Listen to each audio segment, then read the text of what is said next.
The Warden, by Anthony Trollope. Recording by Nick Whitley. Chapter I. Hiram's Hospital. The Reverend Septimus Harding was, a few years since, a beneficed clergyman residing in the cathedral town of, let us call it Barchester. Were we to name Wells, or Salisbury, Exeter, Hereford, or Gloucester, it might be presumed that something personal was intended; and as this tale will refer mainly to the cathedral dignitaries of the town in question, we are anxious that no personality may be suspected.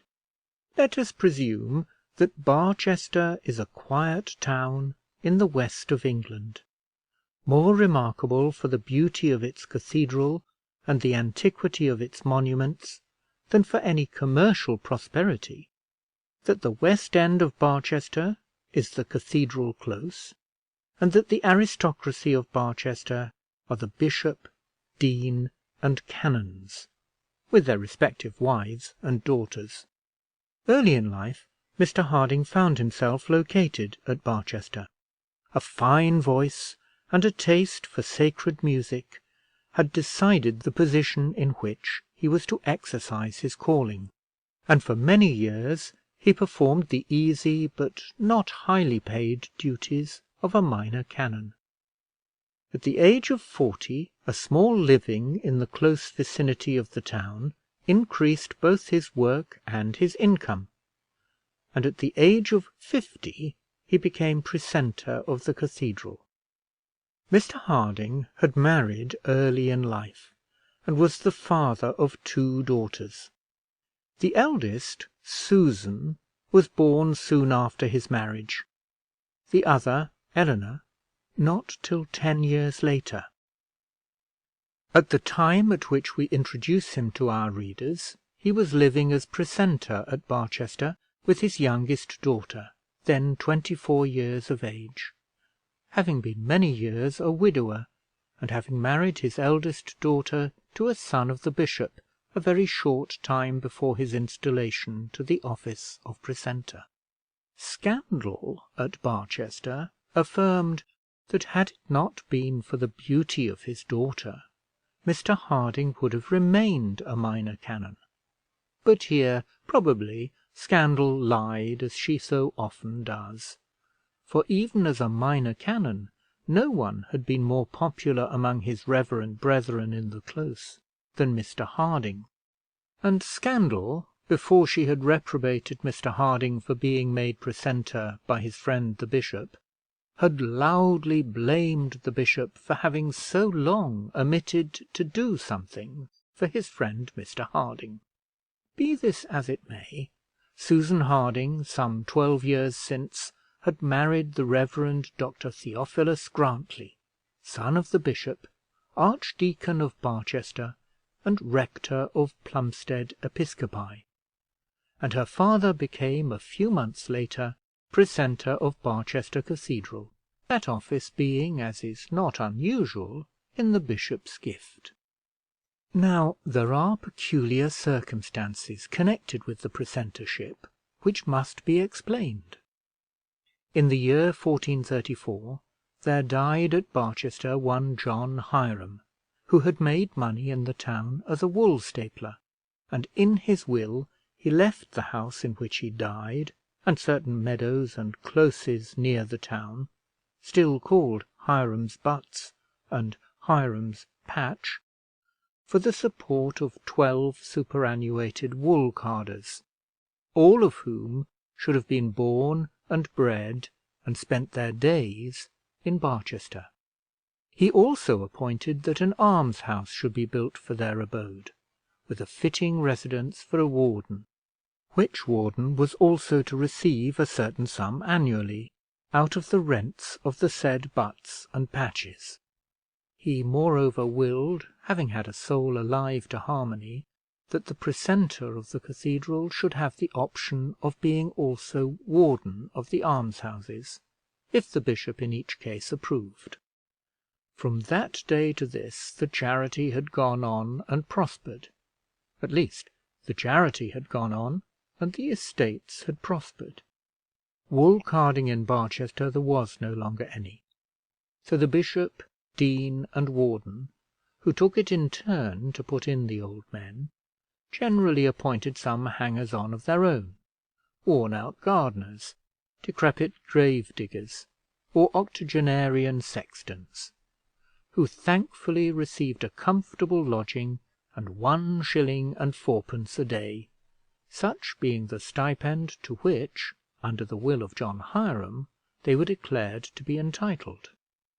Formerly, indeed, that is, till within some 50 years of the present time, they received but 6d a day, and their breakfast and dinner was found them at a common table by the warden, such an arrangement being in stricter conformity with the absolute wording of old Hiram's will. But this was thought to be inconvenient, and to suit the tastes of neither warden nor bedesman, and the daily 1 and 4d was substituted, with the common consent of all parties, including the bishop and the corporation of Barchester.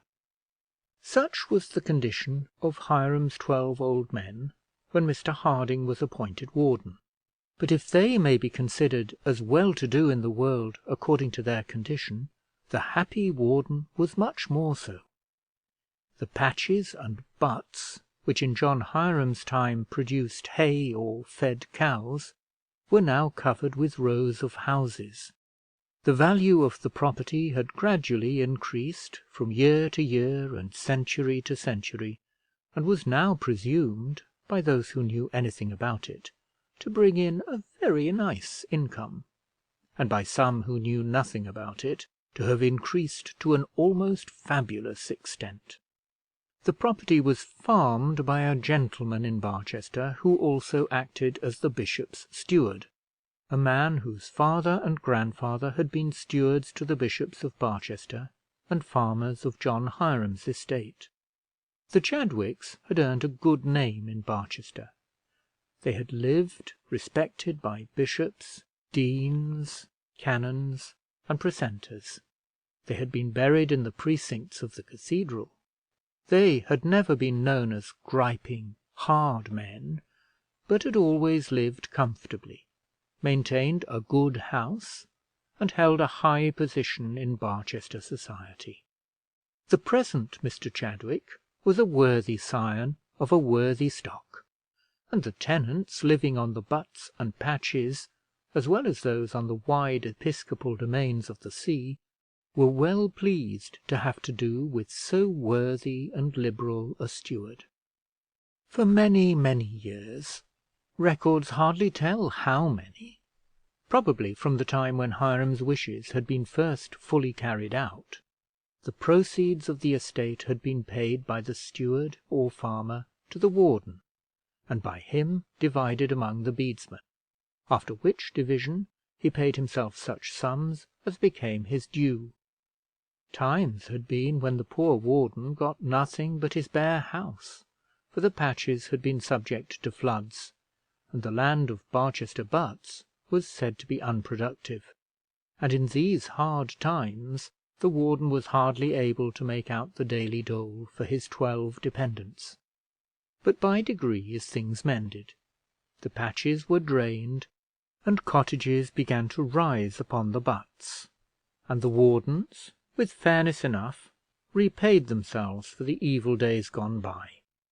In bad times the poor men had had their due, and therefore in good times they could expect no more. In this manner the income of the warden had increased. The picturesque house attached to the hospital had been enlarged and adorned, and the office had become one of the most coveted of the snug clerical sinecures attached to our church. It was now wholly in the bishop's gift, and though the dean and chapter in former days made a stand on the subject, they had thought it more conducive to their honour to have a rich precentor appointed by the bishop than a poor one appointed by themselves. The stipend of the precentor of Barchester was £80 a year. The income arising from the wardenship of the hospital was £800, besides the value of the house. Murmurs, very slight murmurs, had been heard in Barchester, few indeed and far between, that the proceeds of John Hiram's property had not been fairly divided; but they can hardly be said to have been of such a nature as to have caused uneasiness to any one. Still, the thing had been whispered, and Mr Harding had heard it. Such was his character in Barchester, so universal was his popularity, that the very fact of his appointment would have quieted louder whispers than those which had been heard. But Mr Harding was an open-handed, just-minded man, and feeling that there might be truth in what had been said, he had, on his instalment, declared his intention of adding twopence a day to each man's pittance, making a sum of £62 11 shillings and 4pence, which he was to pay out of his own pocket. In doing so, however, he distinctly and repeatedly observed to the men that though he promised for himself, he could not promise for his successors, and that the extra twopence could only be looked on as a gift from himself, and not from the trust. The bedesmen, however, were most of them older than Mr Harding, and were quite satisfied with the security on which their extra income was based. This munificence on the part of Mr Harding had not been unopposed. Mr Chadwick had mildly but seriously dissuaded him from it, and his strong-minded son-in-law, the archdeacon, the man of whom alone Mr Harding stood in awe, had urgently, nay vehemently, opposed so impolitic a concession. But the warden had made known his intention to the hospital before the archdeacon had been able to interfere, and the deed was done. Hiram's Hospital, as the retreat is called, is a picturesque building enough, and shows the correct taste with which the ecclesiastical architects of those days were imbued. It stands on the banks of the little river, which flows nearly round the cathedral close, being on the side furthest from the town. The London road crosses the river by a pretty one-arched bridge, and looking from this bridge, the stranger will see the windows of the old men's rooms, each pair of windows separated by a small buttress. A broad gravel walk runs between the building and the river, which is always trim and cared for, and at the end of the walk, under the parapet of the approach to the bridge, is a large and well-worn seat, on which, in mild weather, 3 or 4 of Hiram's bedesmen are sure to be seen seated. Beyond this row of buttresses, and further from the bridge, and also further from the water which here suddenly bends, are the pretty oriel windows of Mr Harding's house, and his well-mown lawn. The entrance to the hospital is from the London road, and is made through a ponderous gateway under a heavy stone arch, unnecessary, one would suppose, at any time, for the protection of 12 old men, but greatly conducive to the good appearance of Hiram's charity. On passing through this portal, never closed to any one from 6 a.m. till 10 p.m., and never open afterwards, except on application to a huge, intricately hung mediaeval bell, the handle of which no uninitiated intruder can possibly find, the 6 doors of the old men's abodes are seen, and beyond them is a slight iron screen, through which the more happy portion of the Barchester elite pass into the Elysium of Mr Harding's dwelling. Mr Harding is a small man, now verging on 60 years, but bearing few of the signs of age. His hair is rather grizzled, though not grey.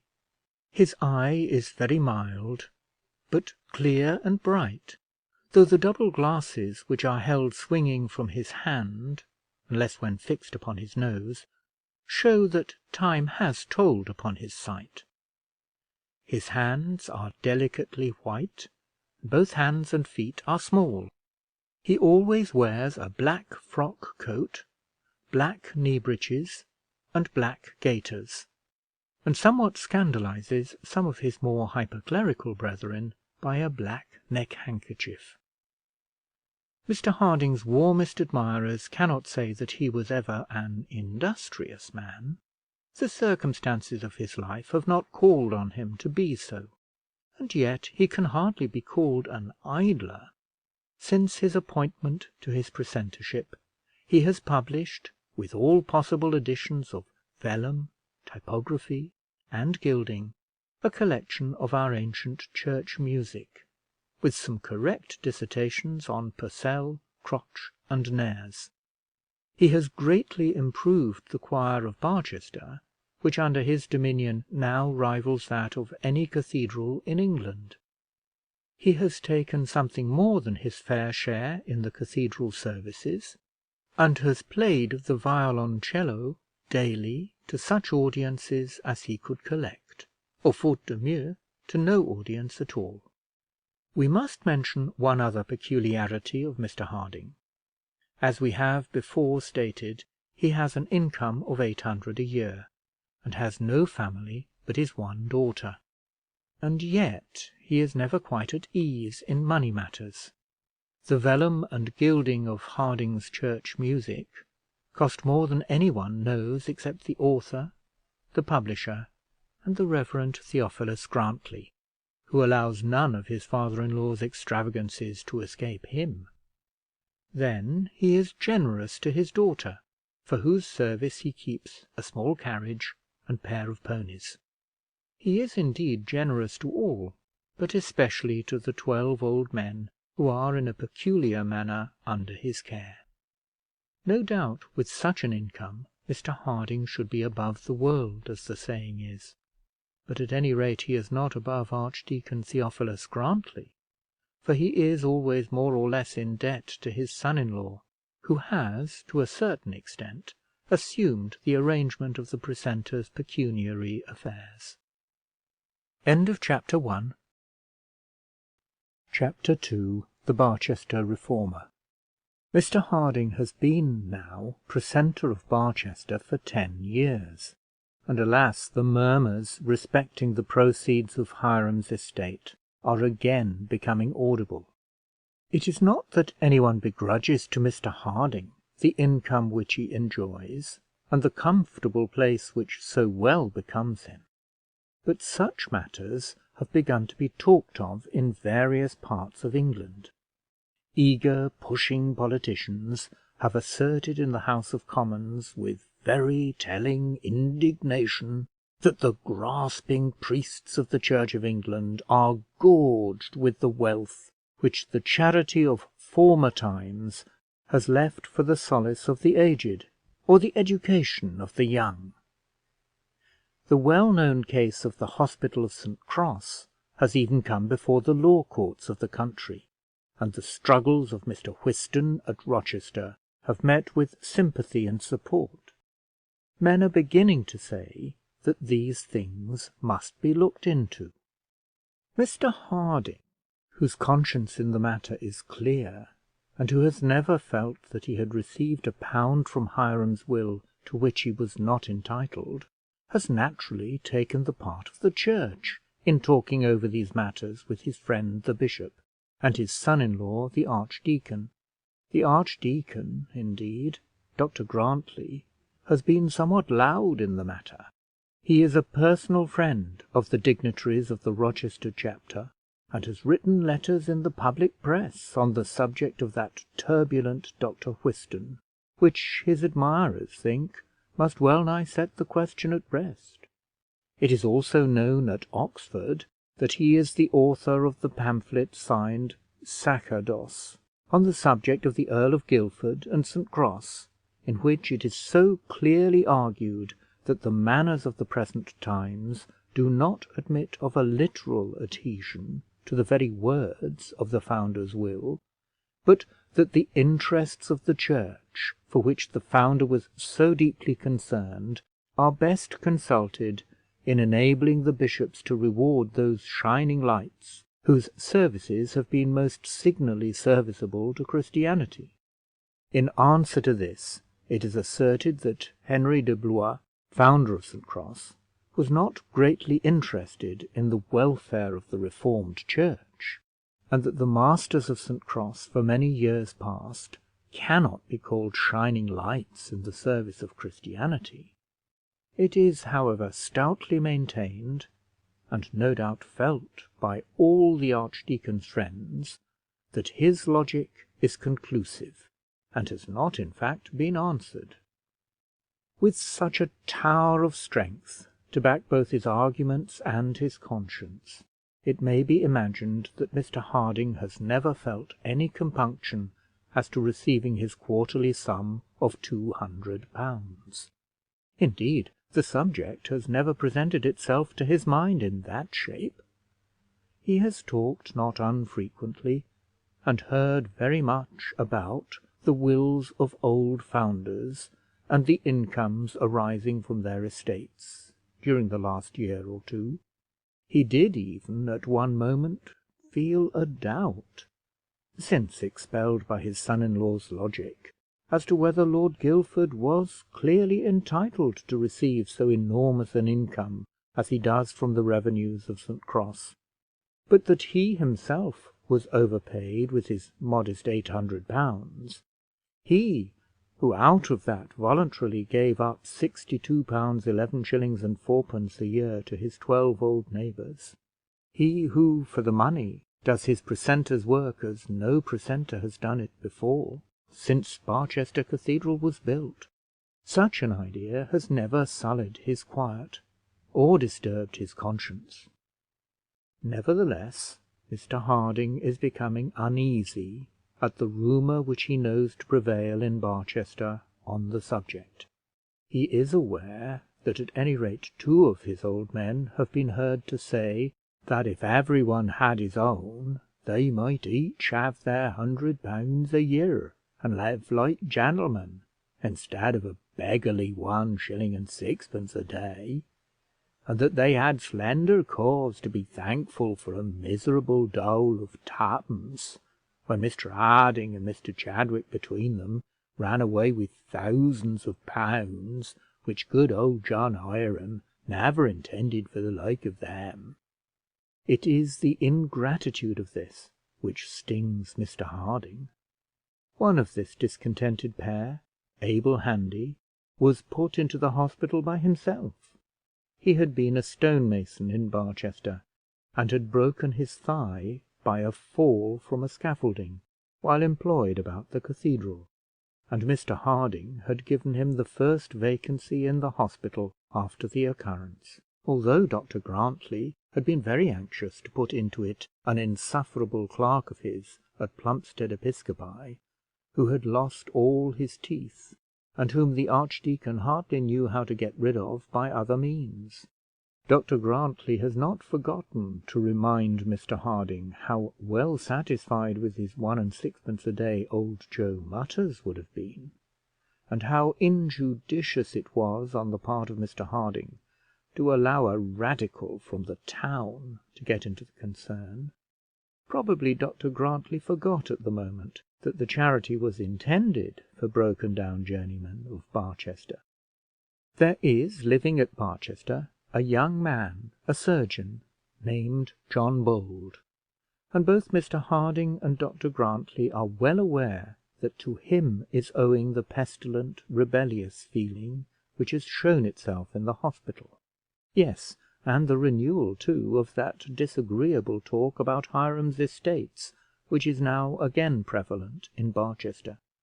Nevertheless, Mr Harding and Mr Bold are acquainted with each other, we may say are friends, considering the great disparity in their years.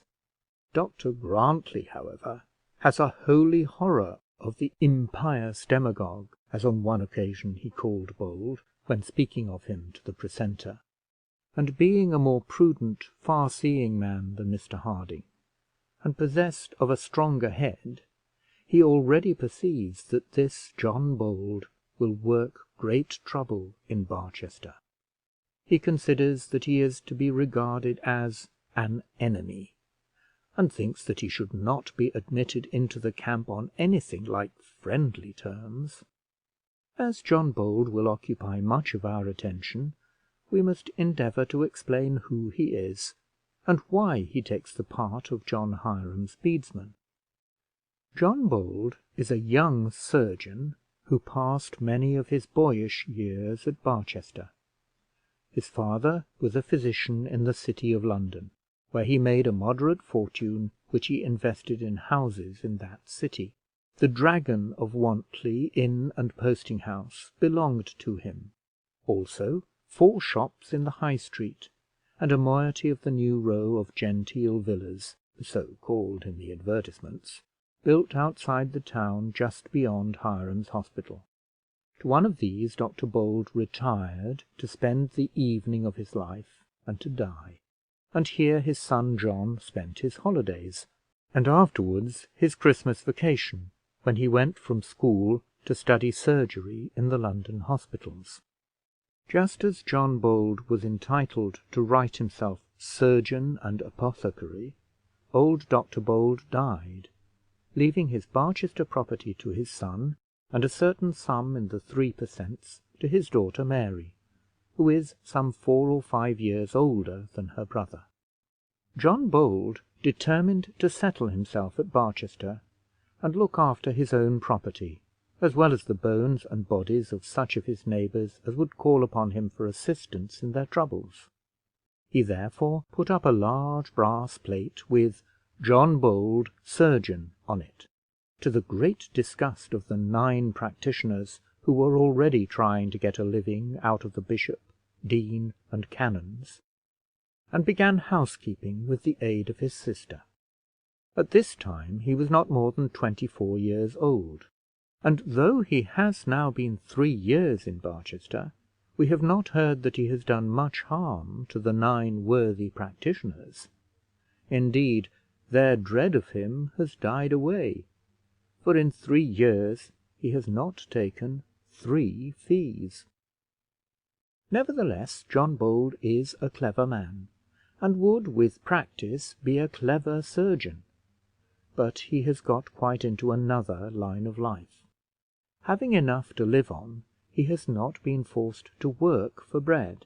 He has declined to subject himself to what he calls the drudgery of the profession, by which I believe he means the general work of a practising surgeon, and has found other employment. He frequently binds up the bruises and sets the limbs of such of the poorer classes as profess his way of thinking, but this he does for love. Now, I will not say that the archdeacon is strictly correct in stigmatizing John Bold as a demagogue, for I hardly know how extreme must be a man's opinions before he can be justly so called. But Bold is a strong reformer. His passion is the reform of all abuses: state abuses, church abuses, corporation abuses. He has got himself elected a town councillor of Barchester, and has so worried 3 consecutive mayors that it became somewhat difficult to find a 4th. Abuses in medical practice, and general abuses in the world at large. Bold is thoroughly sincere in his patriotic endeavours to mend mankind, and there is something to be admired in the energy with which he devotes himself to remedying evil and stopping injustice. But I fear that he is too much imbued with the idea that he has a special mission for reforming. It would be well if one so young had a little more diffidence himself, and more trust in the honest purposes of others. If he could be brought to believe that old customs need not necessarily be evil, and that changes may possibly be dangerous. But no, Bold has all the ardour and all the self-assurance of a Danton, and hurls his anathemas against time-honoured practices with the violence of a French Jacobin. No wonder that Dr. Grantly should regard Bold as a firebrand, falling, as he has done, almost in the centre of the quiet ancient close of Barchester Cathedral. Dr Grantly would have him avoided as the plague; but the old doctor and Mr Harding were fast friends. Young Johnny Bold used to play as a boy on Mr Harding's lawn. He has many a time won the precentor's heart by listening with rapt attention to his sacred strains, and since those days, to tell the truth at once, he has nearly won another heart within the same walls. Eleanor Harding has not plighted her troth to John Bold, nor has she perhaps owned to herself how dear to her the young reformer is; but she cannot endure that any one should speak harshly of him. She does not dare to defend him when her brother-in-law is so loud against him, for she, like her father, is somewhat afraid of Dr Grantly. But she is beginning greatly to dislike the archdeacon. She persuades her father that it would be both unjust and injudicious to banish his young friend because of his politics. She cares little to go to houses where she will not meet him, and in fact she is in love. Nor is there any good reason why Eleanor Harding should not love John Bold. He has all those qualities which are likely to touch a girl's heart. He is brave, eager, and amusing, well made and good looking, young and enterprising. His character is in all respects good. He has sufficient income to support a wife. He is her father's friend, and above all, he is in love with her. Then why should not Eleanor Harding be attached to John Bold? Dr Grantly, who has as many eyes as Argus, and has long seen how the wind blows in that direction, thinks there are various strong reasons why this should not be so. He has not thought it wise as yet to speak to his father-in-law on the subject, for he knows how foolishly indulgent is Mr Harding in everything that concerns his daughter. But he has discussed the matter with his all-trusted helpmate, within that sacred recess formed by the clerical bed curtains at Plumstead Episcopi. How much sweet solace, how much valued counsel has our archdeacon received within that sainted enclosure! 'Tis there alone that he unbends, and comes down from his high church pedestal to the level of a mortal man. In the world, Dr Grantly never lays aside that demeanour which so well becomes him. He has all the dignity of an ancient saint, with the sleekness of a modern bishop. He is always the same. He is always the archdeacon. Unlike Homer, he never nods. Even with his father-in-law, even with the bishop and dean, he maintains that sonorous tone and lofty deportment which strikes awe into the young hearts of Barchester, and absolutely cows the whole parish of Plumstead Episcopi.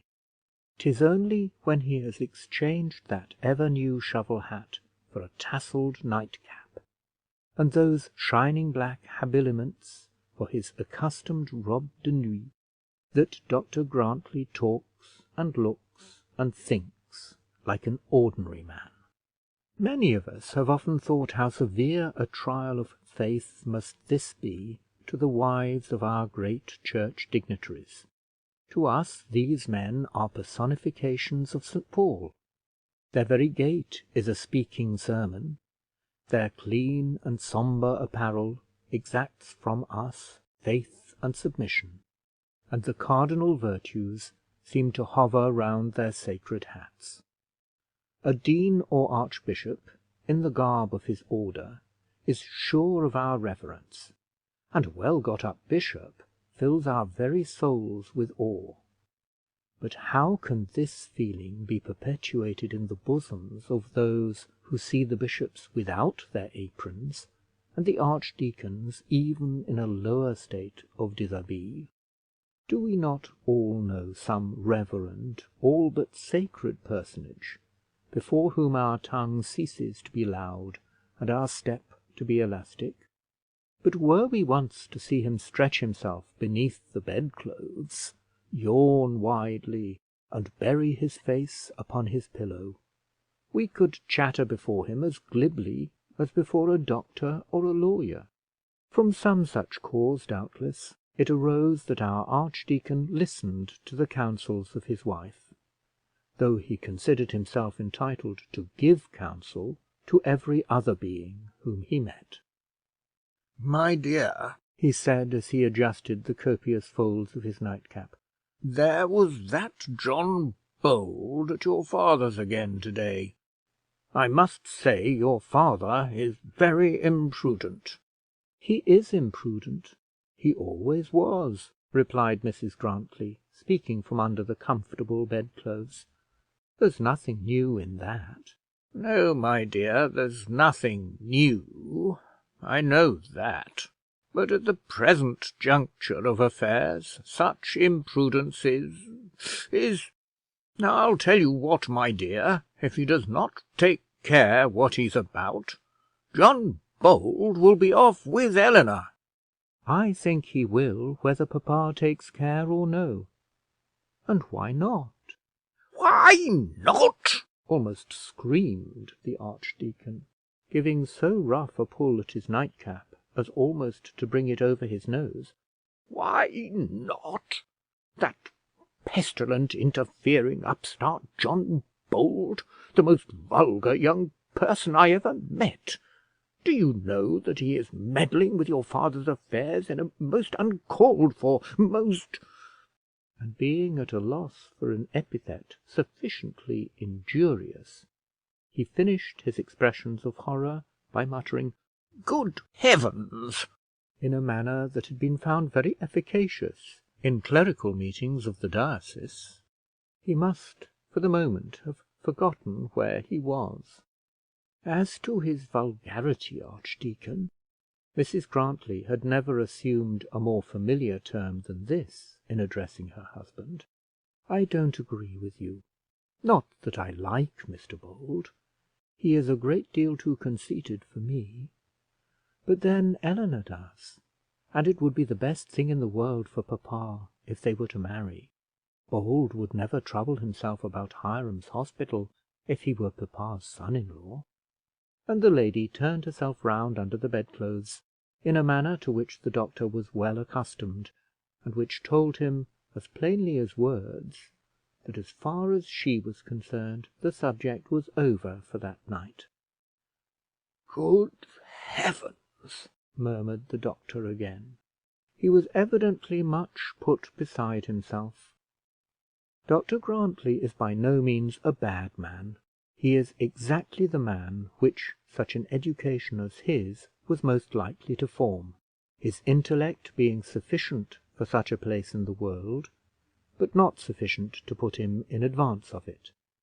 He performs with a rigid constancy such of the duties of a parish clergyman as are, to his thinking, above the sphere of his curate, but it is as an archdeacon that he shines. We believe, as a general rule, that either a bishop or his archdeacons have sinecures. Where a bishop works, archdeacons have but little to do, and vice versa. In the diocese of Barchester, the Archdeacon of Barchester does the work. In that capacity he is diligent, authoritative, and, as his friends particularly boast, judicious. His great fault is an overbearing assurance of the virtues and claims of his order, and his great foible is an equally strong confidence in the dignity of his own manner and the eloquence of his own words. He is a moral man, believing the precepts which he teaches, and believing also that he acts up to them, though we cannot say that he would give his coat to the man who took his cloak, or that he is prepared to forgive his brother even 7 times. He is severe enough in exacting his dues, considering that any laxity in this respect would endanger the security of the church; and could he have his way, he would consign to darkness and perdition not only every individual reformer, but every committee and every commission that would even dare to ask a question respecting the appropriation of church revenues. They are church revenues. The laity admit it. Surely the church is able to administer her own revenues. 'Twas thus he was accustomed to argue when the sacrilegious doings of Lord John Russell and others were discussed either at Barchester or at Oxford. It was no wonder that Dr Grantly did not like John Bold, and that his wife's suggestion that he should become closely connected with such a man dismayed him. To give him his due, the archdeacon never wanted courage. He was quite willing to meet his enemy on any field and with any weapon. He had that belief in his own arguments that he felt sure of success, could he only be sure of a fair fight on the part of his adversary. He had no idea that John Bold could really prove that the income of the hospital was malappropriated. Why then should peace be sought for on such base terms? What! Bribe an unbelieving enemy of the church with the sister-in-law of one dignitary and the daughter of another, with a young lady whose connections with the diocese and chapter of Barchester were so close as to give her an undeniable claim to a husband endowed with some of its sacred wealth? When Dr Grantly talks of unbelieving enemies, he does not mean to imply want of belief in the doctrines of the church, but an equally dangerous scepticism as to its purity in money matters. Mrs Grantly is not usually deaf to the claims of the high order to which she belongs. She and her husband rarely disagree as to the tone with which the church should be defended. How singular, then, that in such a case as this she should be willing to succumb. The archdeacon again murmurs, "Good heavens!" as he lays himself beside her, but he does so in a voice audible only to himself, and he repeats it till sleep relieves him from deep thought. Mr Harding himself has seen no reason why his daughter should not love John Bold. He has not been unobservant of her feelings, and perhaps his deepest regret at the part which he fears Bold is about to take regarding the hospital arises from the dread that he may be separated from his daughter, or that she may be separated from the man she loves. He has never spoken to Eleanor about her lover. He is the last man in the world to allude to such a subject unconsulted, even with his own daughter; and had he considered that he had ground to disapprove of Bold, he would have removed her, or forbidden him his house. But he saw no such ground. He would probably have preferred a second clerical son-in-law, for Mr Harding also is attached to his order, and failing in that, he would at any rate have wished that so near a connection should have thought alike with him on church matters. He would not, however, reject the man his daughter loved because he differed on such subjects with himself. Hitherto Bold had taken no steps in the matter in any way annoying to Mr Harding personally. Some months since, after a severe battle which cost him not a little money, he gained a victory over a certain old turnpike woman in the neighbourhood, of whose charges another old woman had complained to him. He got the Act of Parliament relating to the trust, found that his protégé had been wrongly taxed, rode through the gate himself, paying the toll, then brought an action against the gatekeeper, and proved that all people coming up a certain by-lane and going down a certain other by-lane were toll-free. The fame of his success spread widely abroad, and he began to be looked on as the upholder of the rights of the poor of Barchester. Not long after this success, he heard from different quarters that Hiram's bedesmen were treated as paupers, whereas the property to which they were in effect heirs was very large, and he was instigated by the lawyer whom he had employed in the case of the turnpike to call upon Mr Chadwick for a statement as to the funds of the estate. Bold had often expressed his indignation at the malappropriation of church funds in general in the hearing of his friend the precentor, but the conversation had never referred to anything at Barchester, and when Finney, the attorney, induced him to interfere with the affairs of the hospital, it was against Mr. Chadwick that his efforts were to be directed. Bold soon found that if he interfered with Mr. Chadwick as steward, he must also interfere with Mr. Harding as warden, and though he regretted the situation in which this would place him, he was not the man to flinch from his undertaking from personal motives. As soon as he had determined to take the matter in hand, he set about his work with his usual energy. He got a copy of John Hiram's will, of the wording of which he made himself perfectly master. He ascertained the extent of the property, and as nearly as he could the value of it, and made out a schedule of what he was informed was the present distribution of its income. Armed with these particulars, he called on Mr. Chadwick, having given that gentleman notice of his visit, and asked him for a statement of the income and expenditure of the hospital for the last 25 years. This was, of course, refused, Mr. Chadwick alleging that he had no authority for making public the concerns of a property in managing which he was only a paid servant. "And who is competent to give you that authority, Mr. Chadwick?" asked Bold. "Only those who employ me, Mr. Bold," said the steward. "And who are those, Mr. Chadwick?" demanded Bold.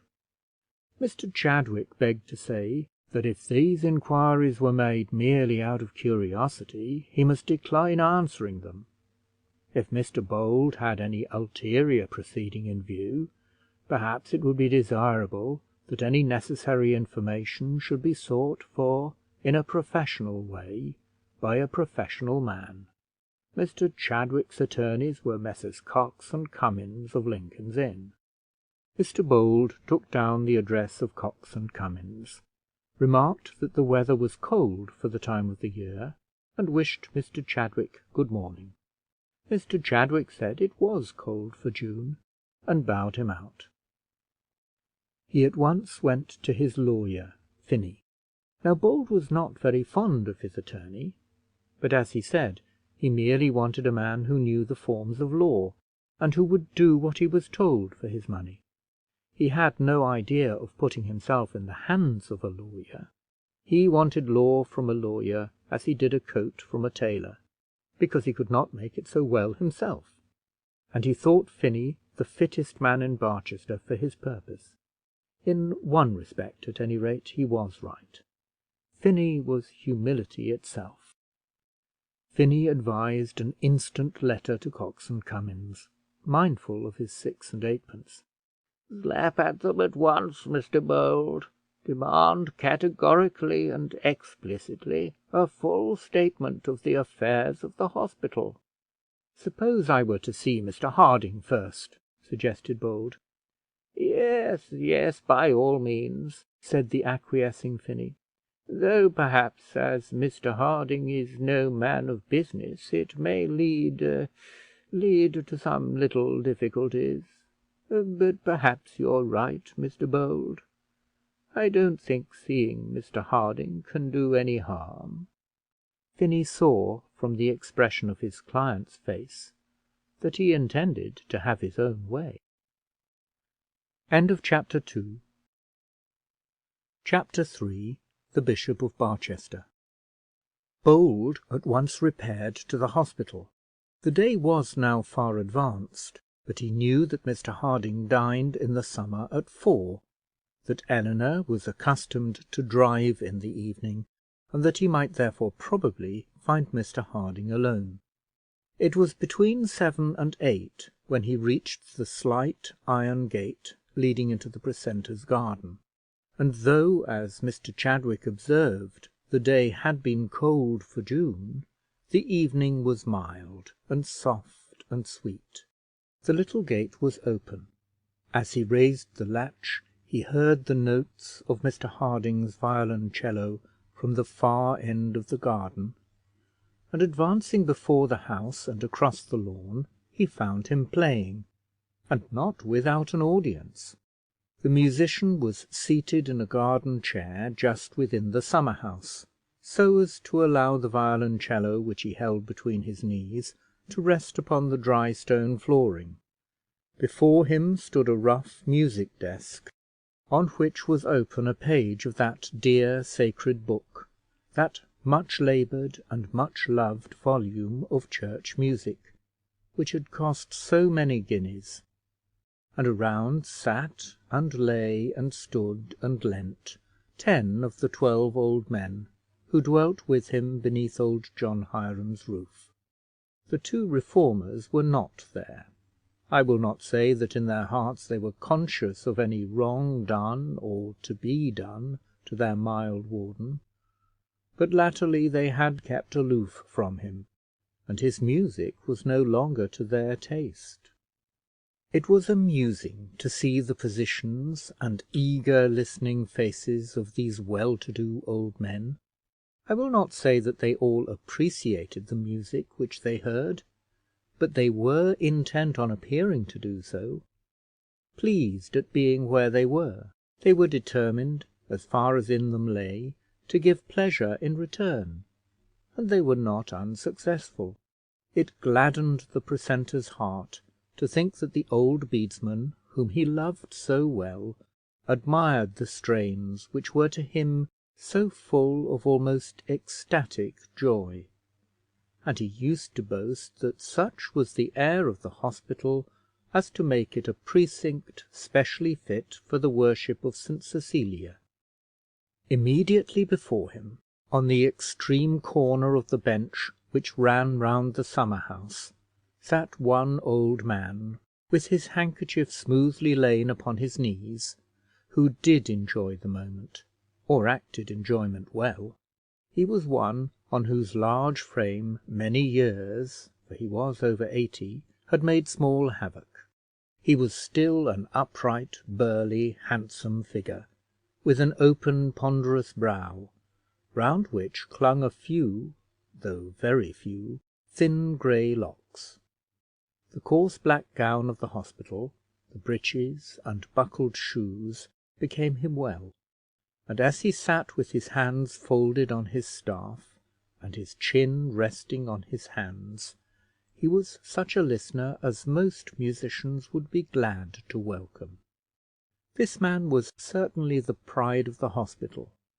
It had always been the custom that one should be selected as being to some extent in authority over the others, and though Mr Bunce, for such was his name, and so he was always designated by his inferior brethren, had no greater emoluments than they, he had assumed and well knew how to maintain the dignity of his elevation. The precentor delighted to call him his sub-warden, and was not ashamed occasionally, when no other guest was there, to bid him sit down by the same parlour fire and drink the full glass of port which was placed near him. Bunce never went without the second glass, but no entreaty ever made him take a third. "Well, well, Mr Harding, you're too good, much too good," he'd always say, as the second glass was filled; but when that was drunk and the half hour over, Bunce stood erect, and with a benediction which his patron valued, retired to his own abode. He knew the world too well to risk the comfort of such halcyon moments by prolonging them till they were disagreeable. Mr Bunce, as may be imagined, was most strongly opposed to innovation. Not even Dr Grantly had a more holy horror of those who would interfere in the affairs of the hospital.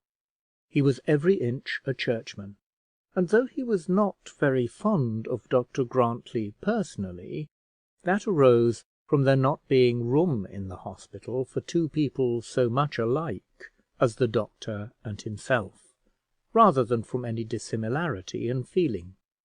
Mr. Bunce was inclined to think that the warden and himself could manage the hospital without further assistance, and that, though the bishop was the constitutional visitor, and as such entitled to special reverence from all connected with John Hiram's will, John Hiram never intended that his affairs should be interfered with by an archdeacon. At the present moment, however, these cares were off his mind, and he was looking at his warden as though he thought the music heavenly, and the musician hardly less so. As Bold walked silently over the lawn, Mr. Harding did not at first perceive him, and continued to draw his bow slowly across the plaintive wires. But he soon found from his audience that some stranger was there, and looking up, began to welcome his young friend with frank hospitality.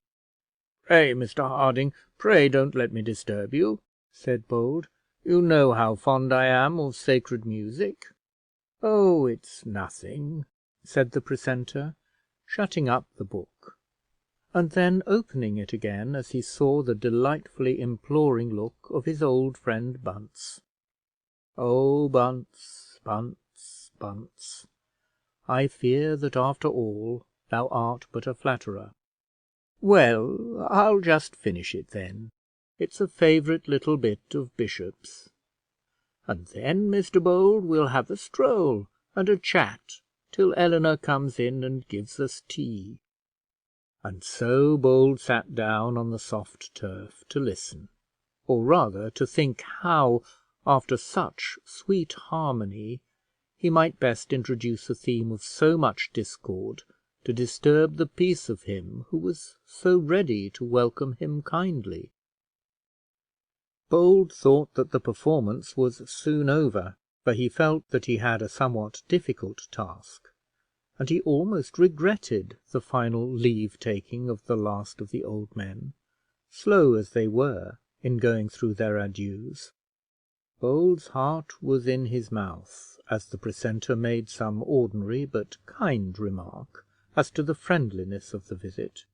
"One evening call," said he, "is worth 10 in the morning.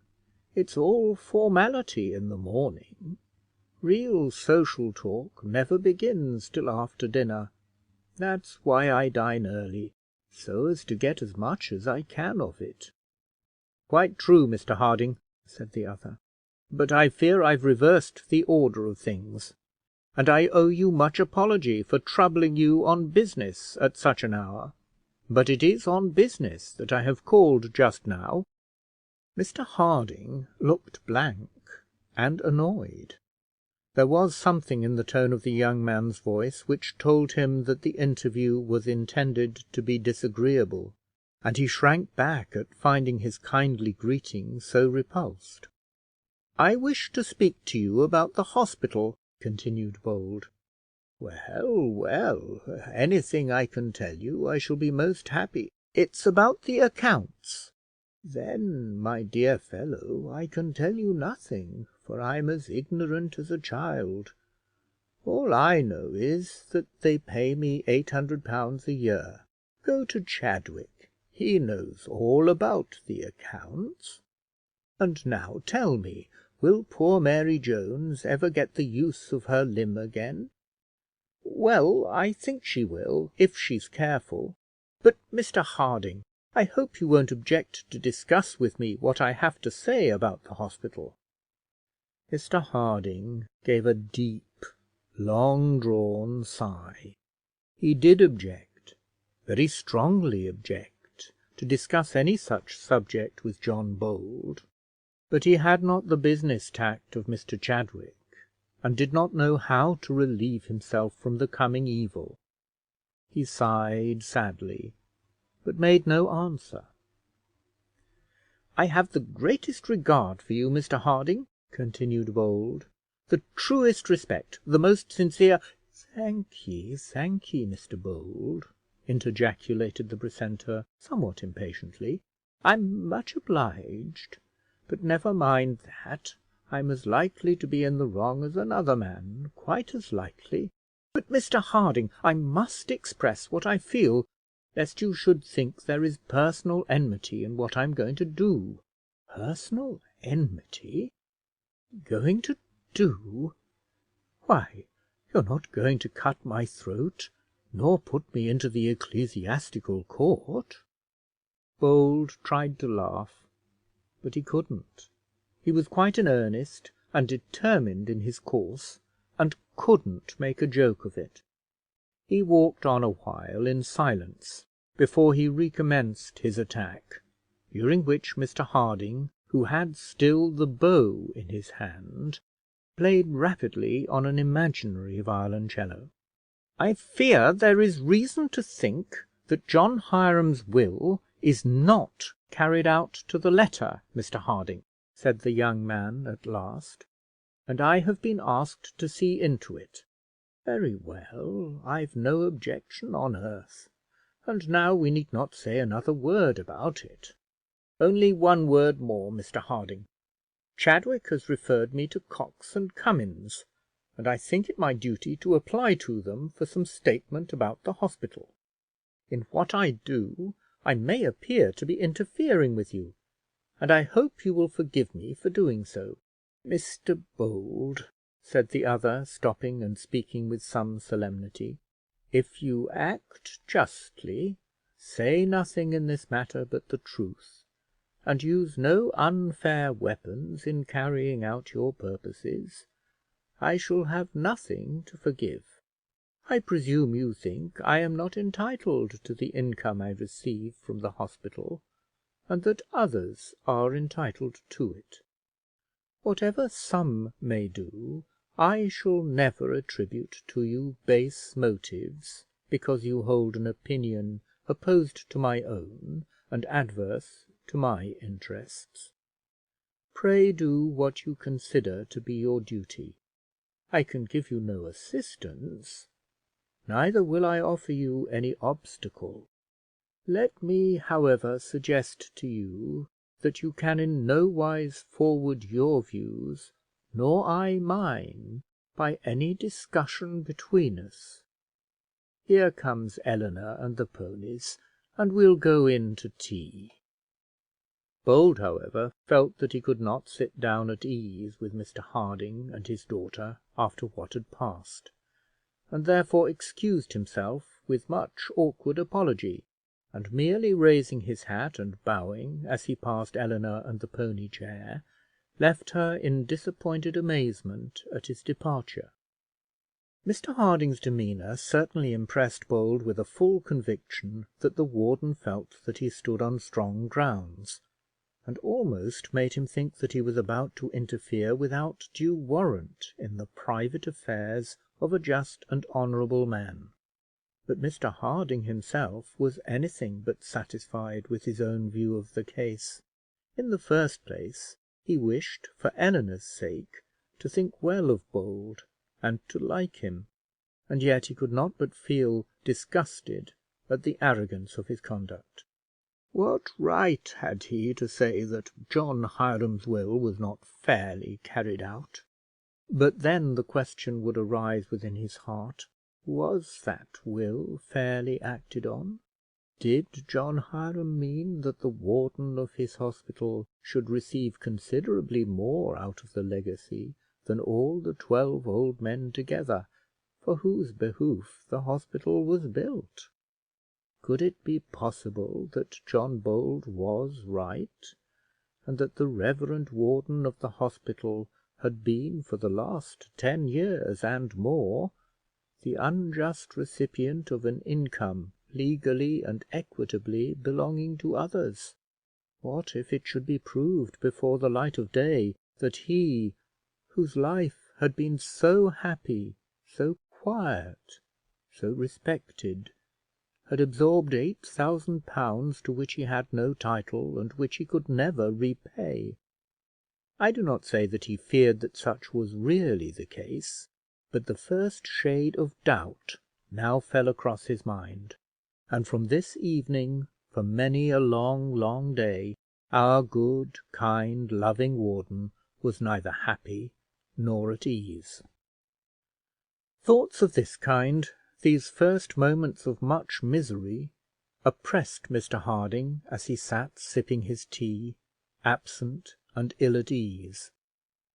Poor Eleanor felt that all was not right, but her ideas as to the cause of the evening's discomfort did not go beyond her lover and his sudden and uncivil departure. She thought there must have been some quarrel between Bold and her father, and she was half angry with both, though she did not attempt to explain to herself why she was so. Mr Harding thought long and deeply over these things, both before he went to bed and after it, as he lay awake questioning within himself the validity of his claim to the income which he enjoyed. It seemed clear, at any rate, that however unfortunate he might be at having been placed in such a position, no one could say that he ought either to have refused the appointment first, or to have rejected the income afterwards. All the world, meaning the ecclesiastical world as confined to the English church, knew that the wardenship of the Barchester Hospital was a snug sinecure, but no one had ever been blamed for accepting it. To how much blame, however, would he have been open had he rejected it? How mad would he have been thought had he declared, when the situation was vacant and offered to him, that he had scruples as to receiving £800 a year from John Hiram's property, and that he had rather some stranger should possess it? How would Dr Grantly have shaken his wise head, and have consulted with his friends in the close as to some decent retreat for the coming insanity of the poor minor canon? If he was right in accepting the place, it was clear to him also that he would be wrong in rejecting any part of the income attached to it. The patronage was a valuable appanage of the bishopric, and surely it would not be his duty to lessen the value of that preferment which had been bestowed on himself. Surely he was bound to stand by his order. But somehow these arguments, though they seemed logical, were not satisfactory. Was John Hiram's will fairly carried out? That was the true question, and if not, was it not his especial duty to see that this was done, his especial duty, whatever injury it might do to his order, however ill such duty might be received by his patron and his friends? At the idea of his friends, his mind turned unhappily to his son-in-law.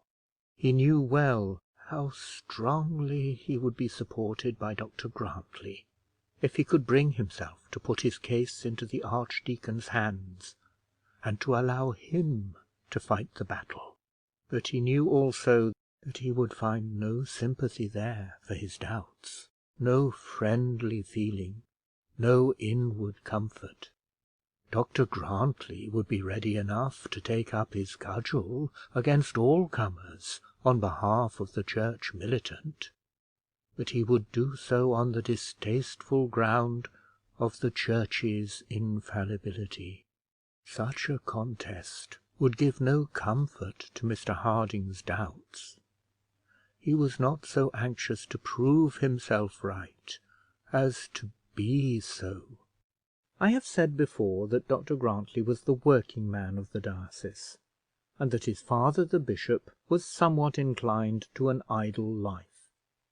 So it was; but the bishop, though he had never been an active man, was one whose qualities had rendered him dear to all who knew him. He was the very opposite to his son. He was a bland and a kind old man, opposed by every feeling to authoritative demonstrations and episcopal ostentation. It was perhaps well for him in his situation that his son had, early in life, been able to do that which he could not well do when he was younger, and which he could not have done at all now that he was over 70. The bishop knew how to entertain the clergy of his diocese, to talk easy small talk with the rectors' wives, and put curates at their ease; but it required the strong hand of the archdeacon to deal with such as were refractory either in their doctrines or their lives. The bishop and Mr Harding loved each other warmly. They had grown old together, and had together spent many, many years in clerical pursuits and clerical conversation. When one of them was a bishop and the other only a minor canon, they were even then much together; but since their children had married, and Mr Harding had become warden and precentor, they were all in all to each other. I will not say that they managed the diocese between them, but they spent much time in discussing the man who did, and in forming little plans to mitigate his wrath against church delinquents, and soften his aspirations for church dominion. Mr Harding determined to open his mind and confess his doubts to his old friend, and to him he went on the morning after John Bold's uncourteous visit. Up to this period no rumour of these cruel proceedings against the hospital had reached the bishop's ears. He had doubtless heard that men existed who questioned his right to present to a sinecure of £800 a year, as he had heard from time to time of some special immorality or disgraceful disturbance in the usually decent and quiet city of Barchester. But all he did, and all he was called on to do on such occasions, was to shake his head, and to beg his son, the great dictator, to see that no harm happened to the church. It was a long story that Mr Harding had to tell before he made the bishop comprehend his own view of the case, but we need not follow him through the tale. At first the bishop counselled but one step, recommended but one remedy, had but one medicine in his whole pharmacopoeia strong enough to touch so grave a disorder. He prescribed the archdeacon. "Refer him to the archdeacon," he repeated, as Mr Harding spoke of Bold and his visit. "The archdeacon will set you quite right about that," he kindly said, when his friend spoke with hesitation of the justness of his cause. "No man has got up all that so well as the archdeacon." But the dose, though large, failed to quiet the patient. Indeed, it almost produced nausea. "But, bishop," said he, "did you ever read John Hiram's will?" The bishop thought probably he had, 35 years ago, when first instituted to his see, but he could not state positively. However, he very well knew that he had the absolute right to present to the wardenship, and that the income of the warden had been regularly settled. But, bishop, the question is, who has the power to settle it? If, as this young man says, the will provides that the proceeds of the property are to be divided into shares, who has the power to alter these provisions? The bishop had an indistinct idea that they altered themselves by the lapse of years, that a kind of ecclesiastical statute of limitation barred the rights of the 12 bedesmen to any increase of income arising from the increased value of property.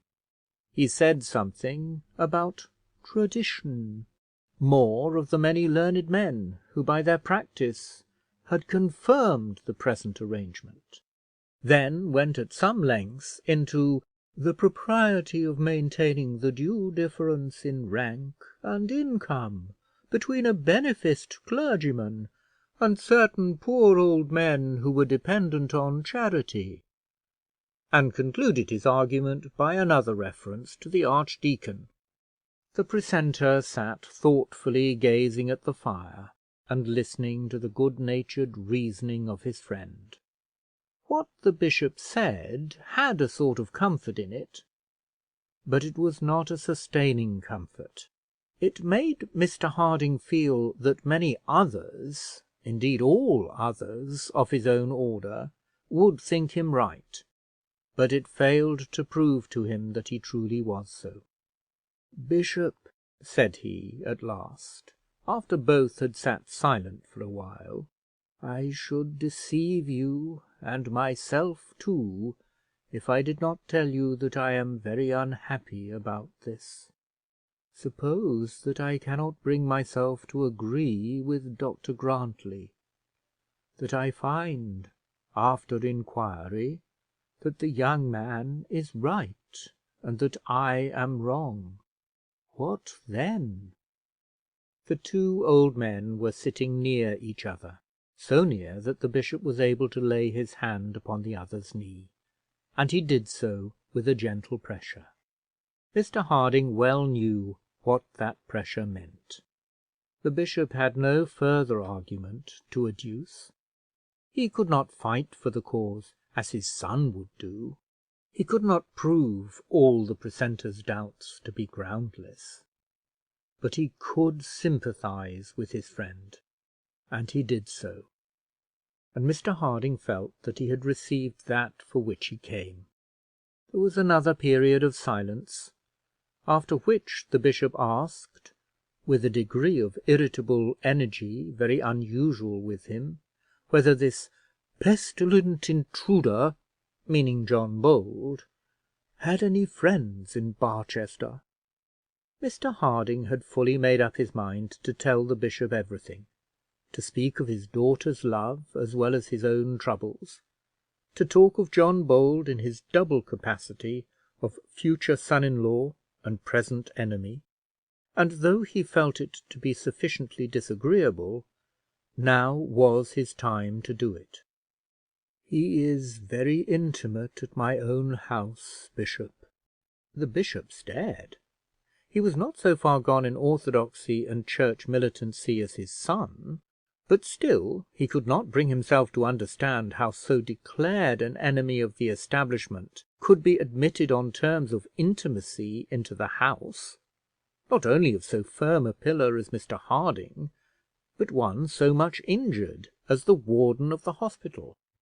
"Indeed, I like Mr Bold much personally," continued the disinterested victim, "and to tell you the truth," he hesitated as he brought out the dreadful tidings, "I have sometimes thought it not improbable that he would be my second son-in-law."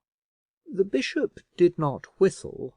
We believe that they lose the power of doing so on being consecrated, and that in these days one might as easily meet a corrupt judge as a whistling bishop, but he looked as though he would have done so but for his apron. "What a brother-in-law for the archdeacon! What an alliance for Barchester Close! What a connection for even the episcopal palace!" The bishop, in his simple mind, felt no doubt that John Bold, had he so much power, would shut up all cathedrals, and probably all parish churches, distribute all tithes among Methodists, Baptists, and other savage tribes, utterly annihilate the sacred bench, and make shovel hats and lawn sleeves as illegal as cowls, sandals, and sackcloth. Here was a nice man to be initiated into the comfortable arcana of ecclesiastical snuggeries; one who doubted the integrity of parsons, and probably disbelieved the Trinity. Mr Harding saw what an effect his communication had made, and almost repented the openness of his disclosure. He, however, did what he could to moderate the grief of his friend and patron. "I do not say that there is any engagement between them. Had there been, Eleanor would have told me. I know her well enough to be assured that she would have done so. But I see that they are fond of each other, and as a man and a father, I have had no objection to urge against their intimacy. "But, Mr Harding," said the bishop, "how are you to oppose him if he is your son-in-law?" "I don't mean to oppose him. It is he who opposes me. If anything is to be done in defence, I suppose Chadwick will do it. I suppose the archdeacon will see to that. Were the young man twice his brother-in-law, the archdeacon will never be deterred from doing what he feels to be right." Mr Harding reminded the bishop that the archdeacon and the reformer were not yet brothers, and very probably never would be; exacted from him a promise that Eleanor's name should not be mentioned in any discussion between the father bishop and son archdeacon respecting the hospital, and then took his departure, leaving his poor old friend bewildered, amazed, and confounded. Chapter 3